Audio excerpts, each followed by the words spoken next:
Hello everyone, নিকিস daily স্টোরিতে সবাইকে স্বাগত। তোমরা সবাই কেমন আছো? আশা করি ভালো আছো। তো চলো সারাদিনটা কী করি সেটাই তোমাদের সাথে শেয়ার করব। আজকে যেহেতু ঘুম থেকে উঠতে অনেকটা লেট হয়ে গেছে, তাই চা আর খাইনি, একেবারে সকালের টিফিনটা আমি বানিয়ে নিচ্ছি। একটু চাউমিন বানিয়ে নেব, তার জন্য আলু পেঁয়াজ ওদিকে ভাজা বসিয়ে দিয়েছি। আর এদিকে বাবা বাজার থেকে কাতলা মাছ নিয়ে এসছে, সেটাও ধুয়ে মাকে রেডি করে দিলাম। চাউমিনটা আমিই বানিয়ে নিচ্ছি, মা ওদিকে দুপুরে রান্না করবে। তার আগে মার যে টুকটাক কাজগুলো থাকে সেগুলো মা সেরে নিচ্ছে। এই চাউমিনটা খেতে এত ভালো লাগে, আমার স্কুল জীবনের কথা মনে পড়ে যাচ্ছে। মা এইভাবে বানিয়ে দিত। তখন অবশ্য ঠান্ডাও হয়ে যেত এই টিফিনটা, কিন্তু এখন তো গরম গরমই খাই যেহেতু বাড়িতে থাকি। আর এ দেখো সকালের জলখাবারটা রেডি করে নিয়েছি, কালকে একটা ফিশ ফিঙ্গার ছিল সেটাও খেয়ে নিলাম। সকালের খাবারটা খাওয়ার পর মাকে দুপুরের জন্য সব কিছু রেডি করে দিচ্ছি। আজকে মাই রান্না করবে কাতলা মাছের পাতলা ঝোল।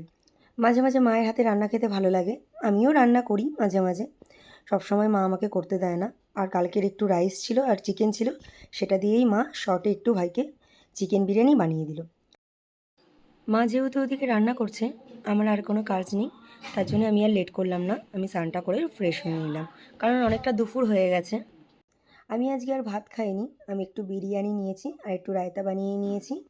এদিকে মা যেহেতু কাতলা মাছ করেছে, না খেলে খারাপ দেখাবে, সেটাই আমি একটু নিয়ে নিয়েছি। তো চলো দুপুরের খাবারটা খেয়ে নিই আমি আর মা। মা যেহেতু চিকেন খায় না, আর মা আজকে ভাতও খায়নি, ঠাকুরকে যে প্রসাদটা দিয়েছিল সেটাই খেয়ে নিল। দুপুরে খাওয়া দাওয়ার পর একটু ঘুমিয়ে গেছিলাম। সন্ধ্যার চাটা বাবা আজকে করেছে, আজকে আমাকে আর করতে হয়নি। তো সবাই মিলে চাটা খেয়ে নিচ্ছি আর গল্প করছি।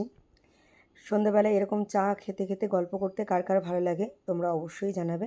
এদিকে রাতে খাবারের জন্য আমি আজকে চিকেন স্যুপ বানাবো, তার জন্য সব কিছু রেডি করে নিয়েছি। এই চিকেন স্যুপটা আমার ইউটিউব চ্যানেলে গেলে তোমরা অবশ্যই দেখতে পারবে, তোমরা গিয়ে রেসিপিটা দেখে নেবে। তো দেখো স্যুপটা আমার একদম রেডি হয়ে গেছে রাতের খাবার।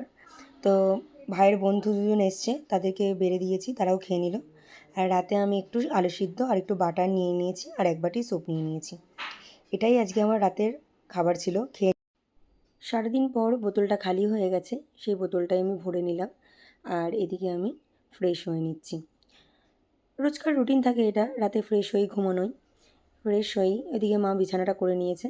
আর আজকে দিদা এসেছে, দিদাকে নিয়ে এসছে মা। তো দিদা ওদিকে ঘুমাচ্ছে, দিদার সাথে কথা বলছি। আর এদিকে আমি চুলটা বেঁধে নিচ্ছি। বেঁধেই রাতে যেটা কাজ থাকে, চিয়া সিড আর ড্রাই ফ্রুটস ভিজিয়ে নিচ্ছি। তো চলো আজকে এই ভিডিওটা এখানেই শেষ করছি। তোমাদের ভালো লাগলে লাইক কমেন্ট শেয়ার করবে, আর চ্যানেলটির পাশে থাকার জন্য অবশ্যই চ্যানেলটিকে সাবস্ক্রাইব করবে। তো চলো টাটা, গুড নাইট।